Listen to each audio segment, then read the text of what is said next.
자, 우리는 저번 시간에 챕터 5에서 바로 이 명사 구에 대해서 공부를 했습니다.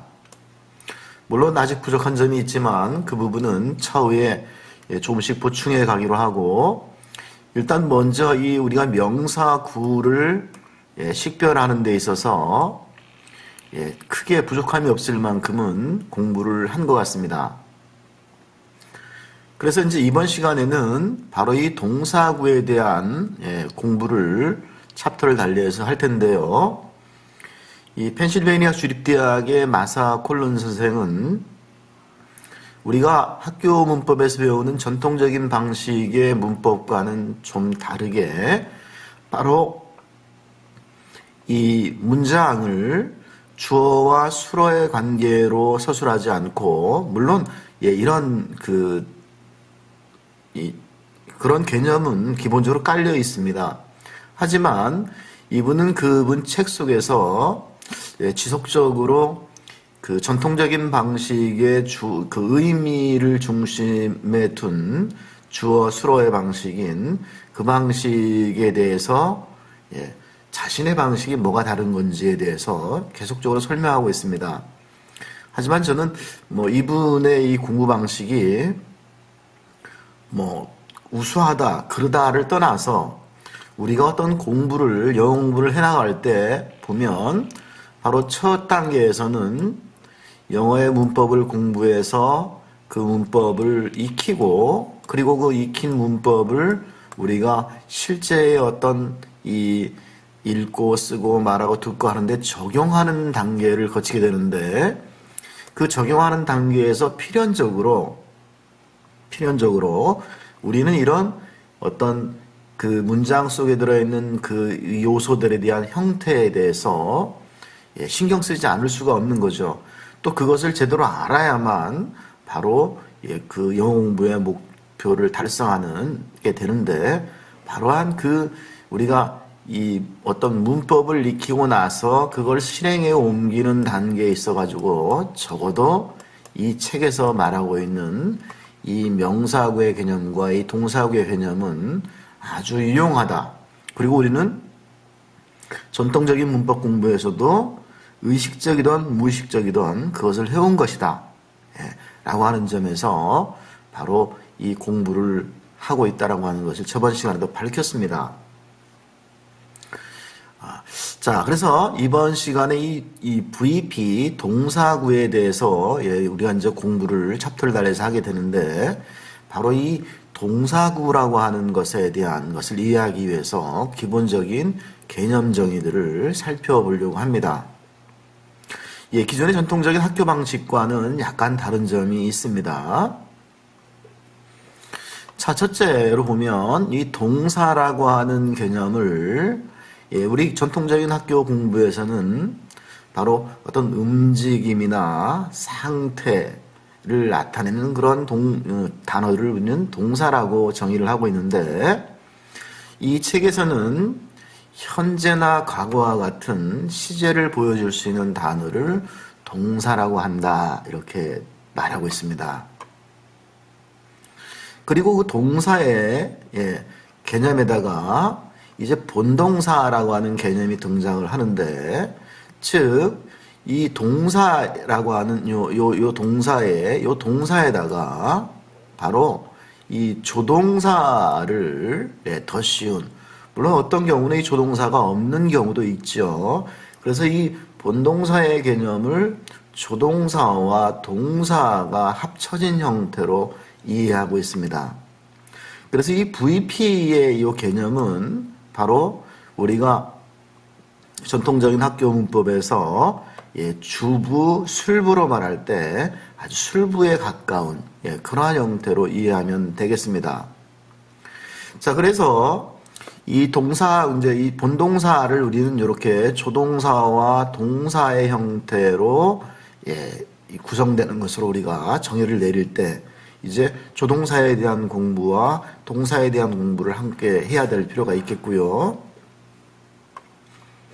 그리고 이 동사구, 즉 VP의 그 핵심어는 당연히 동사가 되는 것이죠. 여기서 말하는 요 동사가 되는 것이고, 이때 이제 이 동사, 이 VP가 좀 전에 말씀드린 것처럼 어떤 술부의 개념이기 때문에 좀 다른 점이 있다면 그 동사가 자동사이냐 타동사이냐에 따라 가지고 바로 뒤에 오는 이 동사 뒤에 오는 요소들이 결정된다, 이렇게 보면 되겠습니다. 이런 부분들은 문장 오형식과 어떤 면에서는 같은 것처럼 보이지만 사실은 상당히 다른 요소가 있습니다.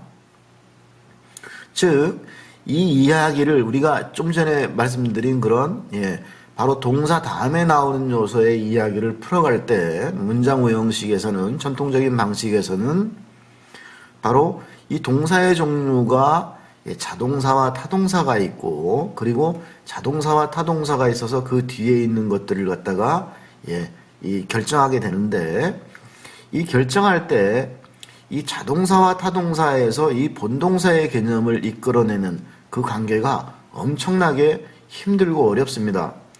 자, 좀 전에 나중에 보겠지만 여기에 이 동사는 우리가 말하는 동사와 약간 형태를 다르게 이야기하고 있습니다. 우리는 그냥 이 기존에는 이 본동사라고 하는 것이 바로 자동사와 타동사로 이루어져서 뒤에 것들을 이야기하는데, 여기서는 상당히 다르다, 그리고 엄청나게 단순하다라고 하는 것을 우리는 나중에 확인해 볼 수 있을 것 같습니다. 자, 그래서 이 동사구의 정의도 일단 살펴봤고요. 그리고 이 동사구에는 부사적인 기능어들을 포함할 수 있다라고 이렇게 말하고 있습니다. 자, 여기서 이 부사적인 기능어라고 하는 것은 여기에 지금 예를 들어 놓고 있는데, 이 loudly라고 하는 이런 바로 부사 말도 이 동사구에 포함될 수 있다라고 말하는 거죠. 저는 아직까지 이분들이 말하고 있는 그 form class라고 하는 것에 대해서 한 번도 이야기를 드리지 않았는데요. 바로 이 부사는 부사와 형용사를 form class라고 하는 그 클래스로 두어서 바로 이 우리가 수식하는 그런 부사적인 그런 요소들과 구분해서 쓰고 있습니다. 따라서 이분들은 바로 이 부사말도 바로 이 동사구에 포함시키는 그런 분류를 사용하고 있습니다. 자, 그 다음에 보면 좀 전에 우리는 이 조동사와 동사의 조합을 본동사로 보았는데, 그러면 조동사라고 하는 건 어떤 것들이 있는가? 이미 이런 것들은 전통적으로도 합의가 있었고, 우리가 배워온 것처럼 조동사를 크게 두 가지로 나눌 수 있습니다. 하나는 법조동사라고 해서 can이나 may, 그 다음에 must와 같은 순수한 형태의 그런 조동사를 이야기하는 것이고, 그리고 다른 하나는 우리가 어떤 동사를 만들 때 바로 그 어떤 진행형이 되도록 하는 비동사라든지, 그 다음에 완료형이 되도록 하는 해부동사, 완료 진행형이 되도록 하는 해부빈, 이런 것들을 우리는 기능형 조동사라고 공부해 왔습니다. 따라서 우리는 이 조동사를 이렇게 두 가지로 볼 수 있는데, 좀 전에 살펴본 것처럼 이 조동사라고 하는 것은 바로 본동사를 이루는 바로 동사와 바로 조동사가 합쳐서 본동사를 이루게 되는데, 바로 요 조동사는 이렇게 두 가지로 볼 수 있다고 볼 수 있습니다. 자, 그러고 이제 우리 조동사의 시제나 이런 것들은 다음 시간을 하도록 하고요. 그리고 우리 또 다른 부분도 이분들이 말하는 어떤 이런 부분들에 대해서는 따르게 공부를 해보도록 하겠습니다. 자, 이분들은 그리고 이제 이 동사의 5가지 형태를 제시를 합니다. 우리는 앞에서 개념 정의에서 동사라고 하는 것은 바로 조동사와 이 auxiliary verb하고 합쳐져 가지고, 이 조동사와 합쳐져 가지고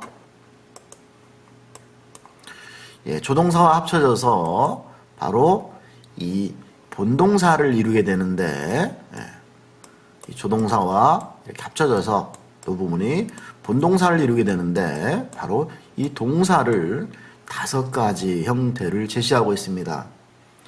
물론 우리가 학교 문법에서는 배웠던 내용들입니다. 다만 분류 체계가 다릅니다. 즉 5가지 형태로 보면 이쪽에는 규칙 변화를 다루고 있고 이쪽에는 불규칙 변화를 다루고 있는데 자 우리가 기본형이라고 그래서 우리는 동사 원형이라고 불렀던 부분들입니다. left, eat라고 하는 그 부분이죠.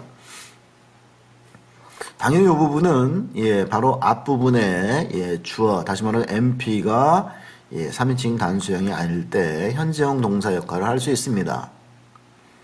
그리고 S가 붙은 뒤에 주어가 3인칭 단수이면서 그 다음에 동사가 현재인 경우 우리는 S를 붙인다고 하는 것을 배웠는데 그것도 바로 동사형의 한 가지로 바로 넣고 있습니다.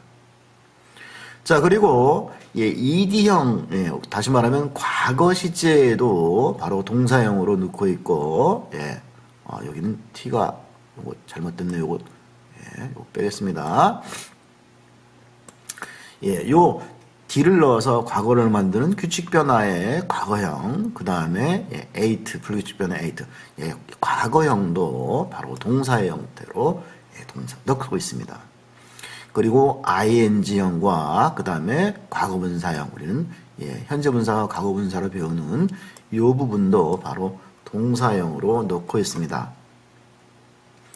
물론 이분은 이런 것을 넣는 과정을 왜 넣는지 넣을 수 있는지 설명하고 있지만 우리는 여기서는 이걸 생략하겠습니다. 자, 그래서 이분은 동사를 5가지 형태로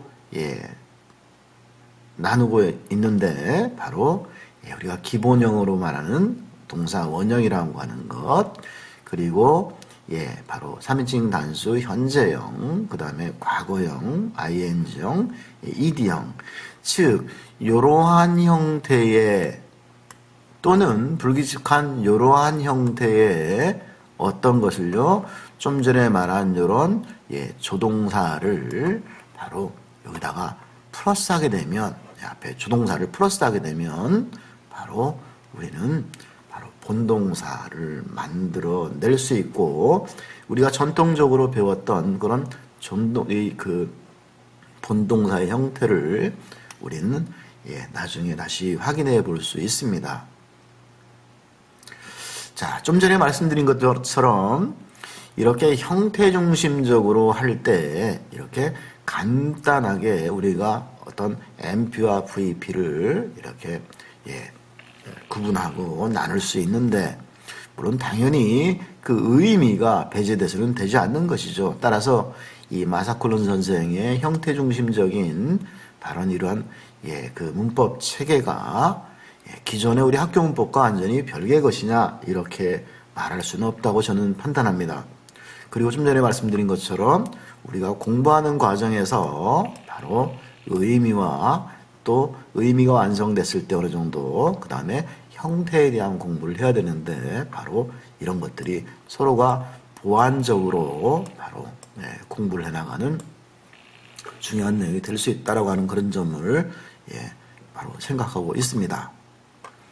자, 다시 한번 정리해 보면 우리가 이 동사구를 공부하는 데 있어서 바로 이 동사라고 하는 것의 5가지 형태 좀 전에 살펴봤습니다. 그리고 동사가 조동사, 즉 우리 법조동사와 그 다음에 기능형 조동사가 만나서 바로 본동사를 이루고 그리고 그 본동사의 핵심인 동사가 자동사냐 타동사냐에 따라 가지고 바로 이 동사구를 이루게 됩니다. 이러한 기본 이 개념을 이해하고 다음 시간에 우리는 이 마사콜론 선생이 형태적인 어떤 그런 접근을 통한 문법 체계를 현실에 우리의 것에 적용해 보면서 어떻게 하면 이것이 우리의 공부에 도움이 될 수 있을지 이런 이야기들을 같이 해보겠습니다. 이번 시간에는 이렇게 마치겠습니다.